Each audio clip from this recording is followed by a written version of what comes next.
So just to make sure everyone's in the right place, you are in the violence and how it impacts learning breakout session.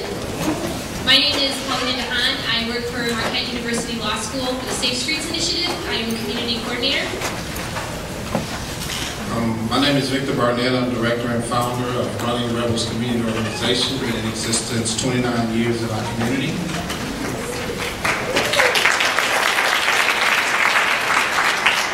Barack Obama, and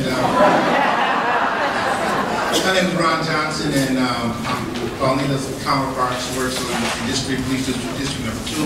I work on the north side of the Police District number 5. So just to give you an overview of what we're going to be doing today, I'm going to go over a little bit about national statistics about the impact of violence.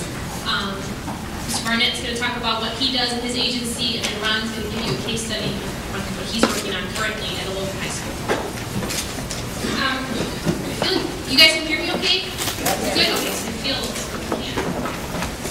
So, the statistics that I have here are available on the CDC website. It's a great website to get on. I suggest all of you take a look at it when you get home. They have a whole section on youth violence, and that's what we're focusing on. I wanted to put this information up here for you guys to kind of get an overview of what's going on. Homicide is the second leading cause of death for young people between the ages of 10 to 24 years old. With 80, and I know for a fact 84% of those are from firearm. In 2007, over 600,000 young people at the same age group were treated for violence-related issues or injuries. So while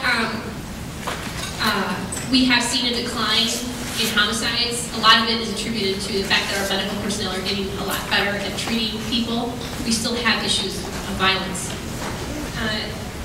12.4% of 9 to 12th graders reported being in a fight on school property. This was based on a survey.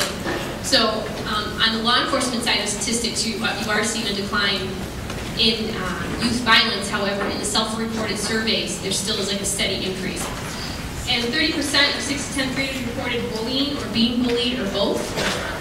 And then the last one in 2000, which I thought this was the most interesting, and for those who went to the cyberbullying, I hope that this is helpful, but only 6% of 10 to 17-year-olds reported electronic aggression, which basically means getting bullied online or cyberbullying. And then by 2005, it had increased by 50%. So that's only 9%, but still it's increasing at a big rate. So I just wanted to give you an overview about what we do and how our experiences have taught us about violence and how it impacts learning. So I run the program on the South Side along with Ron. It's an anti-gang and violence reduction program. We target gang-affiliated offenders who've been recently released from prison who have an extensive criminal and violent record.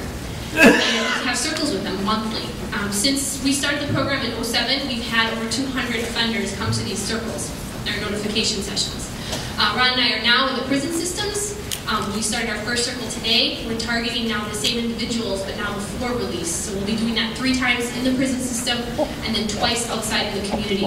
And this is coupled with a lot of agency support, so case management, job development, and all the resources needed.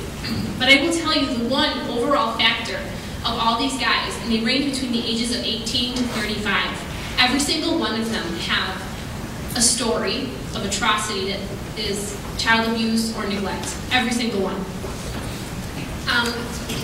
The first individual we ever had in the circle that I had, his name was Jason. He grew up on the South Side and just got out of prison. His 3rd stint in prison for armed robbery, committed armed robbery right by the Target on Chase Avenue. And he told his story. We asked the offenders the question, what is the impact of violence and crime on you? And his story was that he had grown up with all the wrong tools. He remembers at the age of 7 having to tie the rubber tubing around his mother's arm so that she could inject heroin into her body. That was his responsibility, was to help her with those tools. Every single person in his family had been to prison, his mother being the least, only spending 5 years. He has a twin brother that's in prison for life. He said not until he realized that he had control over his life that he was able to finally change. And what's interesting about that, he did pretty well, but there was a time when he was actually absconding, and for those who don't know, that means he wasn't reporting to his agent, because he was finally being successful, got a job, was doing really well, but had girlfriend problems, which is a big issue we have with our offenders, and with issues with domestic violence. And so we were able to finally get him to go and take care of the paperwork that he needed to do and to turn himself in, and everything ended up being okay, which means that the accusations were founded. So he's doing all right now. But every single offender we've come across has dealt with child abuse and neglect. Now, the offenders that we deal with are basically gang affiliated. Now, gangs aren't like they used to be in the 90s, but they're still very prevalent, and kids who are in a gang are going to commit more crime and be more delinquent than kids who are delinquent and not in a gang. So the group theory, or the group think idea is really impactful on kids. And in schools, at least for our experience, in Central City schools, bullying gets a lot more violent.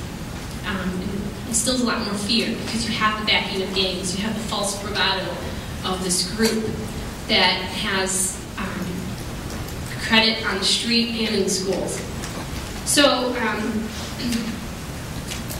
basically what we've been doing is attempting to get these guys to kind of understand the impact of their crime, what they're doing, in a way to help them get their children ready. Like I was telling Ron, we were in the prison system yesterday, and out of 25 individuals, there were probably a total of 45 children that came from them, one of them having like 10 kids. So now we have 45 children whose parents are not there.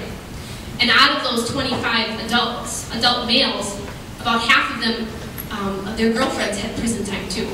So now you have 45 kids who don't have dads for at least a decade, and mothers who are in and out of the prison system as well. So the challenges of dealing with kids in Central City and bullying with this kind of violent behavior brings problems and complexities outside of what we normally think of as, you know, the suburban kids bullying. And one of the issues when we go to schools and talk to people, I mentioned this to a few people out there during break session, but we have to be able to expect from our children the same expectations and standards that we offer to suburban kids. We need to do that to our Central City kids. I have gone to schools and have heard administrators, principals, and teachers tell me, well, we're in the inner city, it's to be expected. You can't do that. You can't do that. Our kids in the inner city have the same potential as the kids in suburban schools. And too many times we have too many teachers and administrators who are afraid, maybe feel overwhelmed, and that's what they end up telling us. So I want to pass it on to Victor to kind of let him give you a background about his agency and what impact it's had on our schools. As stated, my name is Victor Barnett. Honored to be here. Anytime I get an opportunity to share some of my experience of 29 years, I feel blessed to be able to do it, because I do think back when I was a 19-year-old young man running around with 50 young people saying, we're going to keep you out of trouble. So to be at this point is definitely a blessing for me. My main point of my talk will all focus upon a positive atmosphere, because I know how important